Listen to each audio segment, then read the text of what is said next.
ሰላም ተመልካቾቻችን እንደምን ሰምታችኋል? በሳምንት ሁለት ቀናት ሐሙስና ቅዳሜ የተዘጋጀ ወደ እናንተ የሚደርሰው ኢትዮ ቢዝነስ ነው ተጀምሯል። ኢትዮ ቢዝነስ የተለያዩ ወቅታዊ የቢዝነስ መረጃዎች፣ አዋጭነት ያላቸው የንግድና ኢንቨስትመንት ሐሳቦች ከዜና ባሻገር ትንታኔ ስለሚሹ የምጣኔ ሀብት ርዕሰ ጉዳዮችና ስለ ኢትዮጵያ ሰነደ መዋዕለ ንዋይ ገበያ ትኩረቱን ያደርጋል። ዛሬም እንደተለመደው ባጫጭርና በዝርዝር የምንመለከታቸውን ጉዳዮች ይዘን መተናል። ቃል ኪዳን ታደሰና ጥላሁን አያሌው አብረናችሁ እንቆያለን። ተመልካቾች ወደ ቀዳሚው መረጃችን እናምራለን። የመንግስት ግምጃ ቤት ሰነድን በኢትዮጵያ ሰነደ መዋዕለ ንዋዮች ገበያ በኩል ሊሸጥ ነው ተብሏል። የመንግስት ግምጃ ቤት ሰነድን ከሐምሌ ወር 2017 ዓ.ም ጀምሮ ማሻሻጥ እንደሚጀመር የኢትዮጵያ ሰነደ መዋዕለ ንዋይ ገበያ አስታውቋል። የኢትዮጵያ ሰነደ መዋዕለ ንዋዮች ገበያ ዋና ስራ አስፈጻሚ ዶክተር ጥላሁን እስማኤል በዚህ ኢንቨስትመንት መንግስት በገንዘብ ሚኒስቴር አማካይነት ለአንድ ዓመት ከሚበደረው ገንዘብ በአማካይ ከ16.5% በላይ ወለድ እንደሚያስገኝ የተናገሩ ሲሆን ዲያስፖራው ኢትዮጵያውያን በዚህ የኢንቨስትመንት እንዲሰማራም ጥሪ አቅርበዋል። ዲያስፖራዎች ባሉበት ሀገር ሆነው በከፈቱት አካውንት ኢንቨስት አድርገው ያገኙትን ዋና ገንዘብና ወለድ ወደ ፈለጉት የባንክ አካውንት ይዘዋወርላቸዋልም ብለዋል። በሚቀጥሉት 5 ዓመታት የኢትዮጵያ ካፒታል ገበያ ስርዓት ቢያንስ 20% የሚሆነው የውጭ ሀገር ኢንቨስተሮች እንዲኖሩት እንፈልጋለን ያሉት ዋና ስራ አስፈጻሚው ቦንድ ወይንም አክሲዮን ከመግዛት ውጪ ስራ ፈጣሪዎች ላይ መዋዕለ ንዋይ የሚያፈሱ አካላት እንፈልጋለን ሲሉም ተናግረዋል። በአፍሪካ ፈንድ ማቋቋም የሚፈልጉና መሰረት መጣል የሚፈልጉ ኩባንያዎች ለአብነት በሞሪሸስና ሩዋንዳ ላይ እንዳደረጉት ሁሉ ፈንድ የሚያሰባስቡበትና ስራ ፈጣሪዎች ላይ ሀብት የሚያፈሱ አካላት ኢትዮጵያን እንዲመርጧት እየሰራን ነው ብለዋል ሲል የዘገበው ሪፖርተር ነው። ቀጥለናል ተመልካቾቻችን። የኢትዮጵያ አየር መንገድ በአፍሪካ የጭነት ገበያ ድርሻው 35% መድረሱ ተገለጸ። የአፍሪካ ፋይናንስ ኮርፖሬሽን የአህጉሪቱን ዓመታዊ የመሰረተ ልማት ሪፖርት ይፋ ያደረገ ሲሆን 35% የአፍሪካ ጭነት የሚጓጓዘው በኢትዮጵያ አየር መንገድ እንደሆነ አመላክቷል። ኢትዮጵያና ኬንያ አየር መንገዶቻቸውን ተጠቅመው የውጭ ንግዳቸውን እያሳደጉ ነው የሚለው የአፍሪካ ፋይናንስ ኮርፖሬሽን ሪፖርት ሌሎች የአፍሪካ ሀገሮች ይህንን እንዲከተሉ ጥሪ አቅርበዋል።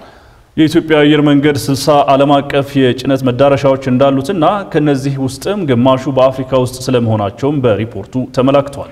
ሌላው ኢትዮጵያ ለውጥ አስመዝግባበታለች የተባለው የዲጂታል መሰረተ ልማት ሲሆን የቴሌኮምና የዲጂታል ቴክኖሎጂ መሰረተ ልማት ተጠቃሚዎች ቁጥር ከፍተኛ ለውጥ እንዳሳየ ተጠቅሷል። በኢትዮጵያ ኢንቨስትመንት ሆልዲንግ ስር የሚተዳደሩት የልማት ድርጅቶች ጠቅላላ ሀብታቸው 46.3 ቢሊዮን ዶላር ሲደርስ ይህም ከአፍሪካ ትልቁ ስለመሆኑም በሪፖርቱ ተካቷል። ተመልካቾቻችን ወደ ሌላኛው መረጃችን እንለፍ። በበጀት ዓመቱ በሀገር አቀፍ ደረጃ ተፈጻሚ የሚሆኑ 18 አስገዳጅ ደረጃዎች ጸድቀው ወደ ስራ መግባታቸው ተገለጸ። በ2017 በጀት ዓመት በሀገር አቀፍ ደረጃ ተፈጻሚ የሚሆኑ 18 አስገዳጅ ደረጃዎች ጸድቀው ወደ ስራ ስለመግባታቸው የኢትዮጵያ ደረጃዎች ኢንስቲትዩት ዋና ዳይሬክተር ዶክተር መሰረት በቀለ ተናግረዋል። ኢንስቲትዩቱ ባለፉት ዓመታት ዓለም አቀፍ አሰራርን ተከትሎ ባለድርሻ አካላትን በማሳተፍ ለተለያዩ ምርቶችና አገልግሎቶች ብሔራዊ የጥራት ደረጃዎችን ሲያዘጋጅ የቆየ ሲሆን እስካሁን ድረስም ከ12000 በላይ ብሔራዊ የጥራት ደረጃዎችን አዘጋጅቶ ስራ ላይ እንዲውሉ ማድረግ ችሏል። ከነዚህ ደረጃዎች ውስጥም 414 የሚሆኑት ምርትና አገልግሎት አይነቶች አስገዳጅ ደረጃዎች መሆናቸውንም ዋና ዳይሬክተሯ አመላክተዋል። በሰው ህይወት፣ በእንስሳት፣ በእጽዋት፣ በአካባቢና በብሔራዊ ደህንነት ላይ አደጋ የሚያስከትሉ ምርትና አገልግሎቶች አስገዳጅ ደረጃ እንደሚወጣላቸውም ተጠቁሟል። ኢንስቲትዩቱ በምርት ጥራት መጓደል የሚከሰቱ ማህበራዊና ኢኮኖሚያዊ ችግሮችን ለመከላከል በወጪ በገቢና በሀገር ውስጥ ጥቅም ላይ በሚውሉ ምርቶች ላይ የሚለጠፉ የጥራት ደረጃ ምልክቶችን አዘጋጅቶ ወደ ስራ ስለመግባቱም ተናግረዋል። እንደ ኢዜአ ዘገባ የጥራት ምልክቶቹ ተመሳስለው የሚመረቱ ህገወጥ ምርቶችን ከትክክለኛው ምርት ለመለየት የሚያስችሉ ናቸው ተብሏል። አምራቾች በሚያመርቷቸው ምርቶች ላይ የጥራት ደረጃ ምልክቶችን መጠቀም እንዳለባቸውም አስገንዝበዋል። የፊንጫ ስኳር ፋብሪካ በ2017 በጀት ዓመት የስኳርና የኢታኖል ምርት ለገበያ በማቅረብ 7.5 ቢሊዮን ብር ስለማግኘቱ ተገለጸ። ፋብሪካው ዓመታዊ የስኳር ምርቱን 2.7 ሚሊዮን ኩንታል እንዲሁም የኢታኖል ምርቱን 20 ሚሊዮን ሊትር ለማድረስ አቅዶ እየሰራ እንደሆነ አስታውቋል።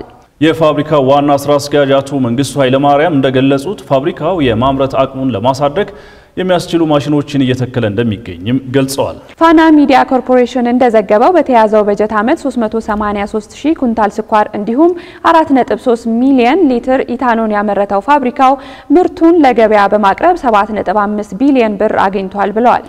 በአሁኑ ወቅትም 19000 ሄክታር መሬት ላይ አገዳ መትከሉን ገልጸው ይህንን አቅሙን ወደ 21000 ሄክታር ከፍ ለማድረግ እየሰራ ስለመሆኑም ተናግረዋል።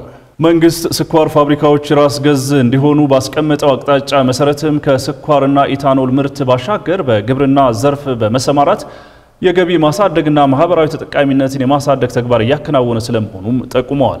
ፋብሪካዎች ራስ ገዝ እንዲሆኑ መወሰኑ የማምረት አቅምን በማሳደግ ትርፋማ የሚያደርግ መሆኑንም ዋና ስራ አስኪያጁ ተናግረዋል።